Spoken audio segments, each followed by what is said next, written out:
بسم اللہ الرحمن الرحیم۔ آج ہم ایک نئے موضوع کے ساتھ آپ کے سامنے ہیں، اور آج کا جو موضوع ہے وہ جو میر کے اوپر ہم بات کریں گے، میر کا خصوصی مطالعہ، اس کے اوپر ہم جو ان کی سمانے سے لے کر اور ان کے جو فن کے مختلف پہلو ہیں ان کے اوپر ہم بات کریں گے۔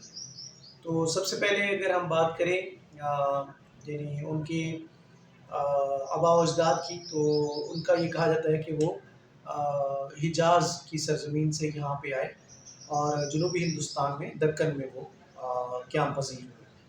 پھر جو میر کے دادا تھے وہ اپنے نوجوانی کے زمانے میں آگرہ کے قریب جو شہر اکبر آباد،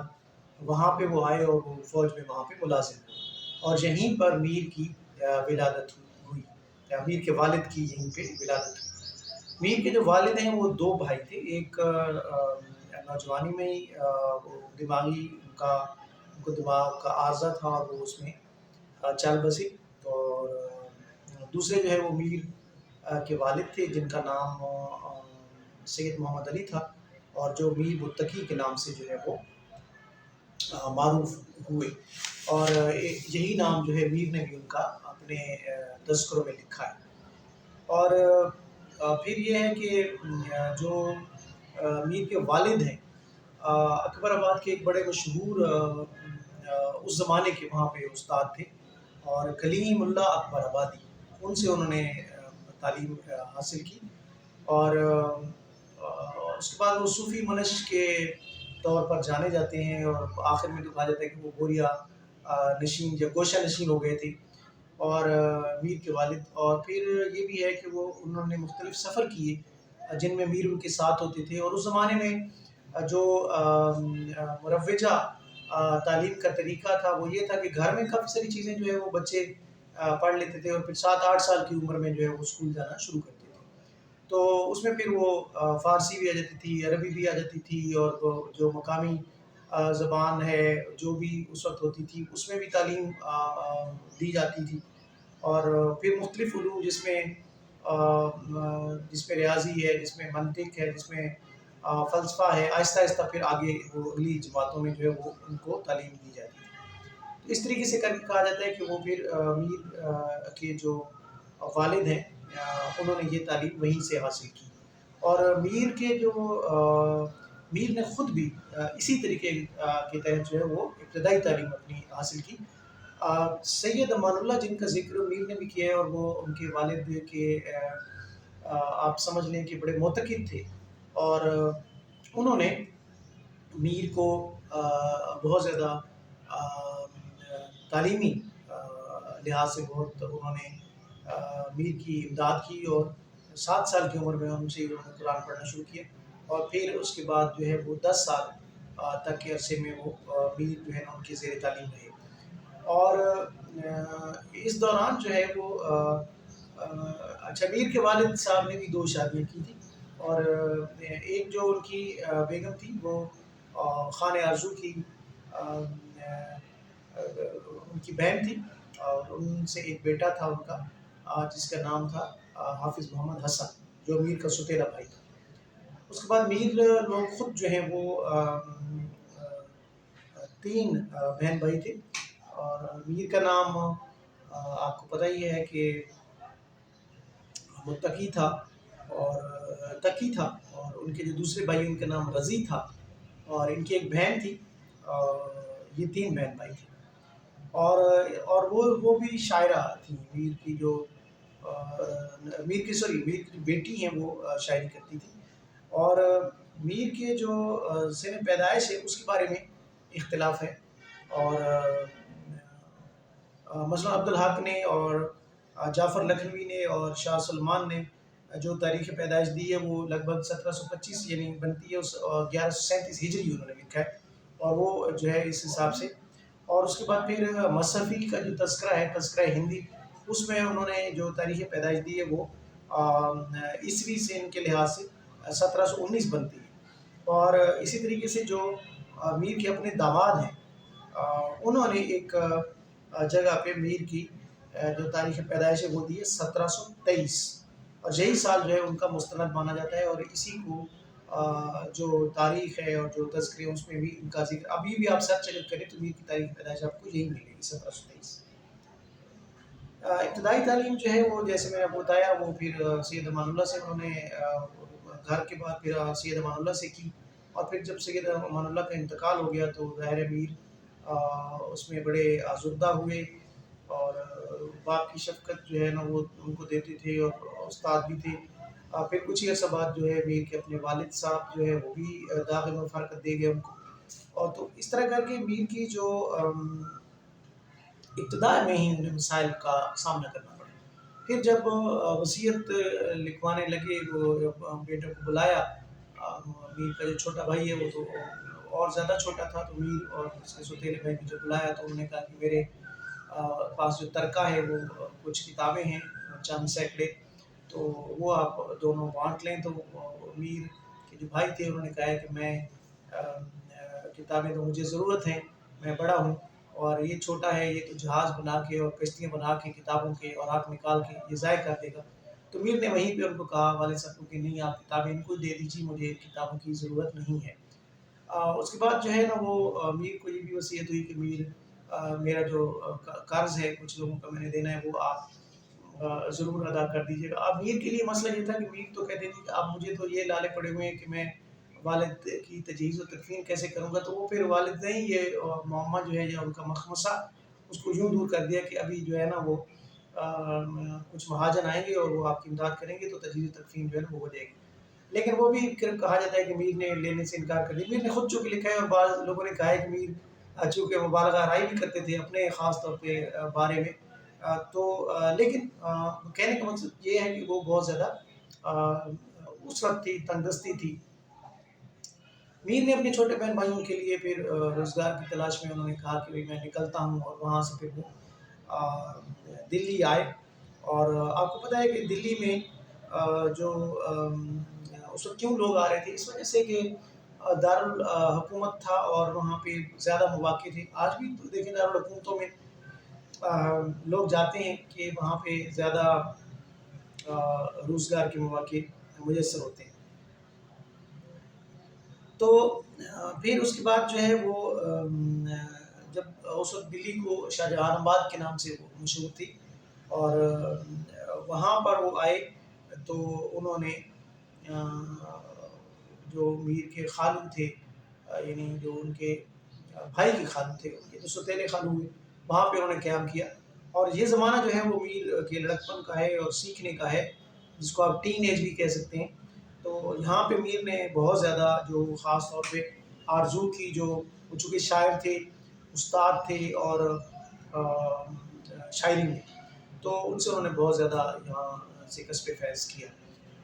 پھر میر کی جو تعلیم ہے اس میں دو اور لوگ بھی ہیں دلی میں جن کا نام آتا ہے، جنہوں نے میر کو بہت زیادہ علمی لحاظ سے، ایک جعفر عظیم آبادی ہیں اور دوسرے سعادت علی امروہی ہیں۔ یہ دونوں جو ہے انہوں نے ان کو بہت ساری کتابیں تجویز کی، دیں بھی صحیح، اور پھر ان کو مختلف مشاعروں وغیرہ بھی وہ لے کے جاتے رہے، اور ان کے توسط سے جو علمی وہاں پہ اس وقت بیٹھک ہوتی تھی یا جو حلقے تھے علمی، ان میں میر متعارف ہوئے۔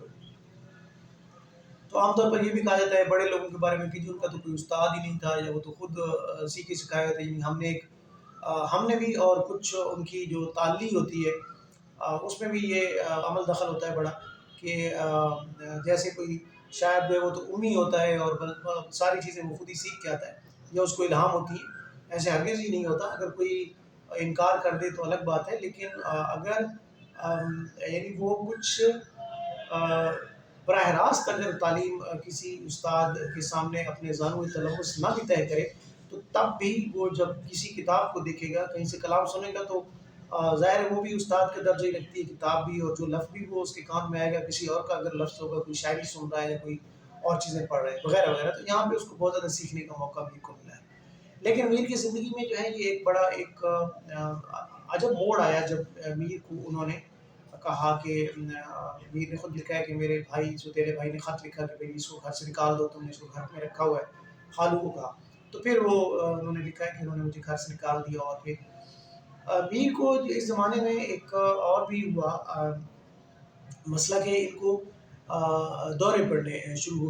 گئے اور پھر حجامہ سے ان کا علاج بھی ہوتا رہا. پھر یہ بھی کہا جاتا ہے کہ اس زمانے میں امیر نے خود لکھا ہے کہ میرے اوپر جو ہے وہ جنون کے علاوہ جو ہے نا وہ عشق کا بھوت بھی سوار ہوا. تو ظاہر ہے آپ نوجوانی میں جو ہے وہ اس طرح کی چیز اگر آ جائے تو اس کی ٹینشن جو ہے وہ زیادہ ہوتی ہے اور دل پہ بندہ چیزیں چھوٹی چھوٹی لے لیتا ہے. تو اس لیے وہ بھی ایک صدمہ ہے ان کے زندگی میں. تو پھر یہ ہوا کہ آرزو نے جب ان کو نکال دیا تو پھر وہاں پہ ان کے بارے میں کہا جاتا ہے کہ انہوں نے 4-5 لوگوں سے جو ہے وہ کہ ہاں تعلیم کہ ہاں ملازمت اختیار کی. مثلا سب سے پہلے ریاض خان کا نام آتا ہے. وہ ایک یعنی وزیر کے آگے منصب دار تھے اور اس وقت ان کے ہاں ان کے ساتھ وہ اجمیر بھی گئے سفر جہاں پہ وہ جائے جاتے تھے ان کے. تو اس میں ایک واقعہ یہ ذکر کیا جاتا ہے میر کی جو بد دماغی ہے جو ان کا جو ان کی جو آپ سمجھ لیں کہ جو ان کے اندر ایک پرائڈ تھا اور جو ایلیمنٹ تھا ان کی طبیعت میں. اور اس کے بارے میں یہ کہا جاتا ہے کہ وہ رعایت خان نے کہا کہ بھئی آپ ان کو ایک تک یہ غزل ایک گویا تھا تو وہ اس کو کہیے آپ اس کو رٹا دیں ایجاد کروا دیں تاکہ وہ پھر محفل میں جو وہ گا سکے. تو پہلے تو میر نے تردد کیا پھر چونکہ پھر اس کو ملازم تھے اس نے جب زور دیا تو وہ میر نے اس کو غزل یاد تو کروا دی. لیکن یہ کہ میر نے جو ہے اس چیز کو ہضم نہیں کیا اور پھر ان کو رعایت خان کی نوکری جو ہے انہوں نے چھوڑ دی. اس کے بعد ایک اور صاحب ہیں جو مغل دربار میں بڑا ان کا اثر و رسوخ تھا اور آپ نے سنا ہوگا جو محمد شاہ تھا اس کے بعد پھر احمد شاہ تھا. اس زمانے میں دلی پہ بڑی آفتیں میں آئی لیکن وہ محمد شاہ رنگیلے کے نام سے جو مشہور ہے. اور تو خواجہ اس میں ایک خواجہ سرا تھا جاوید خان جس کا نام تھا. وہ خواجہ سرا جو ہے وہ اس کا نام پورا ہی ہے جاوید خان خواجہ سرا. تو وہ بڑا ایک منصب دار تھا. اس کو 7,000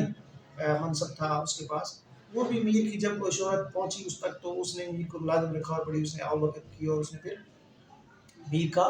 روزینہ مقرر کیا یعنی اس کی جو ڈیلی ویجز آپ کہہ لیں یا اس کی تنخواہ مقرر کی ہر روز کے حساب سے. تو اس کے بعد پھر تیسری ملازمت جو ہے نا وہ انہوں نے ایک اور اختیار کی. سمسام الدولہ جو ہیں ان کے ہاں وہ رہے اور پھر سمسام الدولہ جو ہے وہ جب یہ بہت زیادہ حملہ آور آئے جس میں مرہٹے بھی تھے جس میں نادر شاہ کے حملے بھی ان کے بھی آفٹر شاکس تھے. پھر ابدالی آیا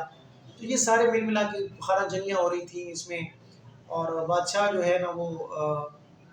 جو احمد شاہ تھا محمد شاہ کے بعد جو آیا تو اس کی مرہٹوں نے آنکھوں میں سلائیاں پھروا دی اور ان کو اندھا کر دیا. تو اس طرح کی صورتحال چل رہی تھی. تو سمسام الدولہ جو ہے نا وہ بھی ایک جنگ میں کام آیا تو وہاں سے بھی میر جو ہے بے روزگار ہو گئے. پھر اس کے بعد راجہ جگل کشور جو ہے وہ میر کی مدد کو آئے اور انہوں نے ان کو ملازم رکھا. تو وہ ان کو شعر کہنے کا بڑا شوق تھا اور کہ انہوں نے کہا جی کہ میں بھی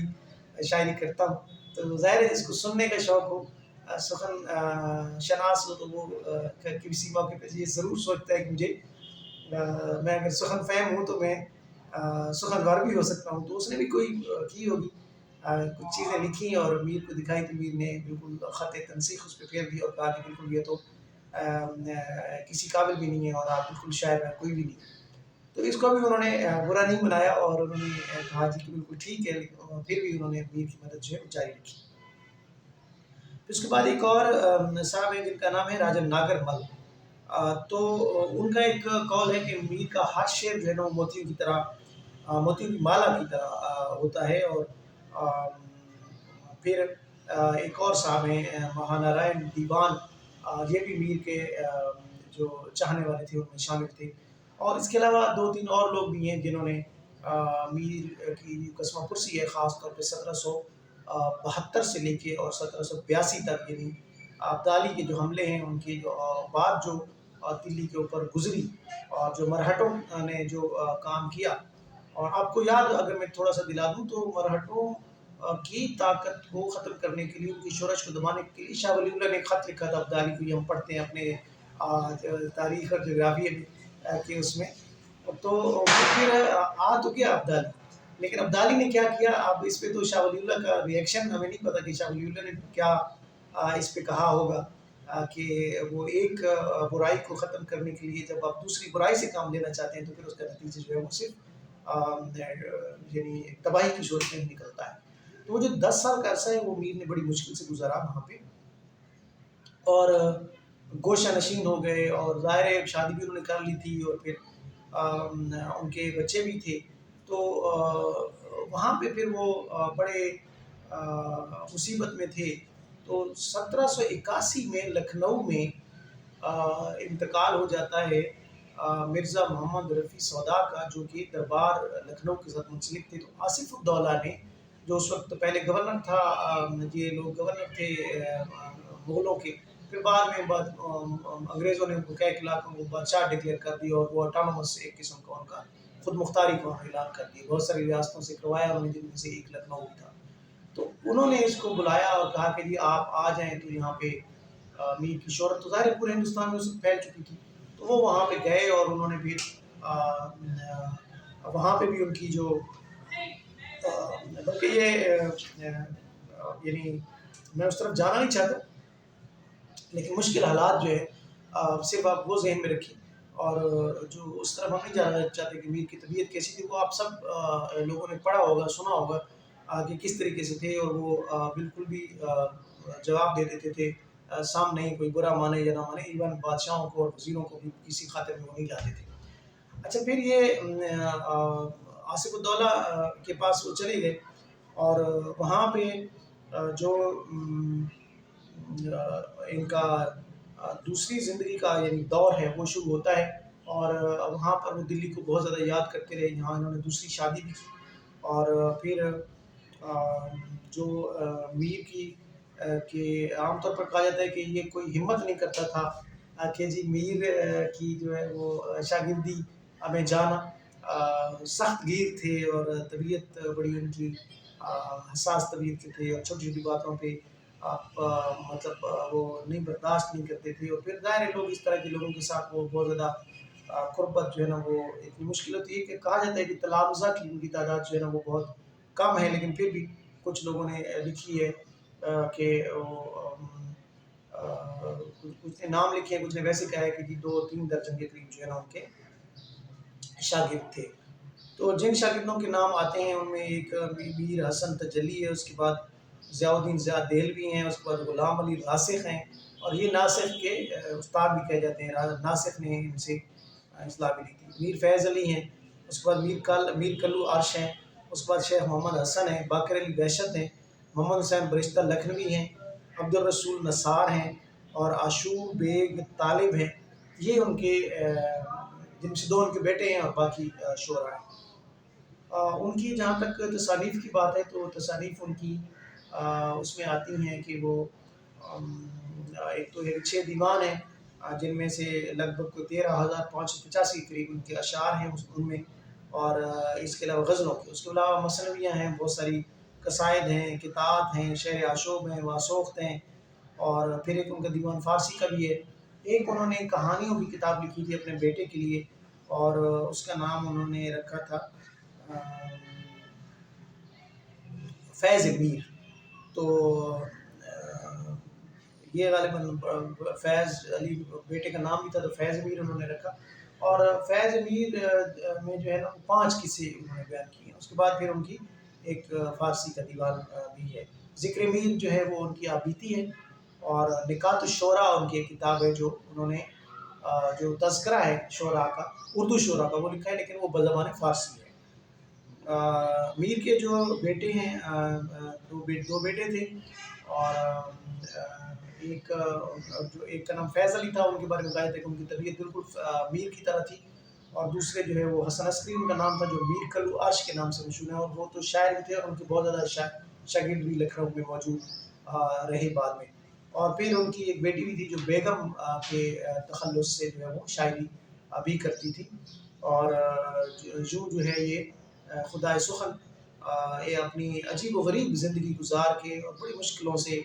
جیسے وہ غالباً اگر میں بھول نہیں رہا تو ساغر کا شعر ہے کہ زندگی جبر مسلسل کی طرح کاٹی ہے، کس جرم کی پائی ہے جانے کس جرم کی پائی ہے سزا یاد نہیں۔ تو یوں 22 ستمبر 1810 کو جو ہے امیر جہان فانی کوچ کر گئے، اور پھر ایک جگہ پہ کوئی چھوٹا موٹا قبرستان اس وقت ہوگا، وہاں پہ ان کی قبر بنی، لیکن ابھی روایت میں یہ آتا ہے کہ ہم تو نہیں گئے ہندوستان، اور لیکن لکھا ہے لوگوں نے کہ اب جہاں پہ میر کی قبر تھی وہاں پہ ریلوے کی پٹڑی ہے۔ تو ظاہر اس وقت انگریز وہ اپنا پینیٹریٹ کر رہے تھے پورے ہندوستان میں، اور پھر انہوں نے وہ پٹڑیاں بچھائی۔ تو ابھی بھی آپ دیکھیں گے جب یہ روڈ وغیرہ بنتے ہیں تو کئی چیزیں اس میں آ جاتی ہیں، اور قبرستان تو خاص طور پر میں نے دیکھے ہیں کہ وہ ابھی ہمارے ہاں اسلام آباد میں ایک ایسے روڈ ہیں جو قبرستانوں میں قبروں کے اوپر سے وہ بنائے گئے ہیں، اور سائڈوں دونوں پہ قبرستان ہے۔ تو یوں ہوا ہوگا، ہم کو تو نہیں پتہ ہوگا کہ بھئی میر کیا کس بلا کا نام ہے، اور کتنا بڑا شاعر ہوگا، یا کتنا اس کی کیا اہمیت ہے۔ بہرحال یہ یہاں تک تھی جی میر کی زندگی کے بارے میں، ہم نے سوانح کے بارے میں تھوڑا بہت آپ کے سامنے مختصراً بیان کیا ہے۔ اگر آپ کو مزید ان کی زندگی کے گوشوں کو آپ چاہیں گے تو اس کو ہم کسی اور ویڈیو میں بیان بھی کر دیں گے۔ بہت شکریہ۔